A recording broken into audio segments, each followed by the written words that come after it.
Well, hello, YouTube. I don't do it as well as Steve. Sorry. I gotta try to get that accent down. All right, on today's episode of how not to be a shady character. I don't know. I gotta stay polite. I gotta watch. I don't want to get YouTube restricted. But, and I don't want to talk bad about people. But I don't know what went wrong. We got a 2008 Lexus ES350. New customer said his belt is squeaking. What he didn't tell me, well, let me back up. His belt is squeaking. I go look, simple enough, the belt is shot. I mean, it's an '08, and it probably looks original. It's got cracks in it. I don't know if I can find them, but I mean, that's not new. It's old. I said, okay, let's put a belt in it. I would also say let's do a tensioner and idler pulleys because it's got 100,000 miles on it.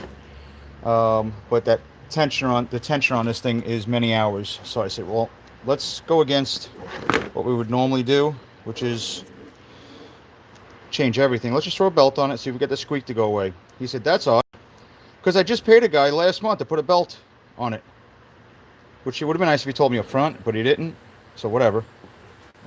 Supposedly he paid somebody to put a belt, an air filter, and a fuel filter on this last month. That's not a month old. So I had to break the news to him. I said, well, the belt wasn't done. And then I had to break the news to him that this car doesn't have a serviceable fuel filter, so I don't know what he paid for. So I feel really bad because in this time of crisis, this guy's struggling with bills and stuff like that. Not to mention, of course, all the clips in this thing are missing.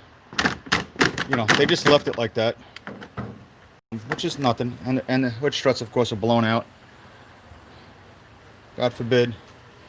Yeah, Shady ain't. I had other words, Mario, but and I don't like pointing fingers. Maybe something went wrong.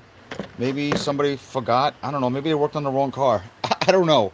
But yeah, fuel filter. I had to think about that for a minute. I actually had to go look it up. I go, this, as far as I know, this car doesn't have one unless I really had a long weekend. But I actually had to take pictures and send it to him. And I'm like, that belt is not 30 days old. This is the second time I've had something like this. The last time, the lady got paid like $200 and something for a belt that wasn't done. I don't know what goes wrong. This one's going in it. As much as I don't like to use certain brands, I won't mention any names. I'd rather use a Continental or something else. But that's what's available right now, and I got to get this done. But this irks me. This is what's wrong. It's part of what's wrong with the industry. Is the bigger point. You try to do the right thing, and it takes one guy to do something like this, and kind of just destroys it. This guy is upset, and I don't blame him. I let him know that don't worry, we're going to make it right. It's going to be better. I promise. I'm going to put clips back in this thing. We're going to button everything down. I got hood struts on order, and that's it. But that was just my little rant. I was going to record this and do it later. I'm like, I'll just do a live stream because I'm pressed for time. I got tons of work to do. People coming out of the closet now that COVID is slowing down a bit, and the phone's ringing like crazy. I don't know what else to say about this. Just, I don't know. Don't do shady stuff. And I'm going to put this belt back in. I'll put some clips back on and get this thing out the door. I'm going to finish doing brakes in that thing. 16,000 miles in a metal to metal. That's what happens when you let your kid drive the car. And we got to get busy. All right. I hope everybody's well. I hope everybody's safe. Can't wait for the next seminar to see some of you guys. And we'll talk soon. Thank you. Bye.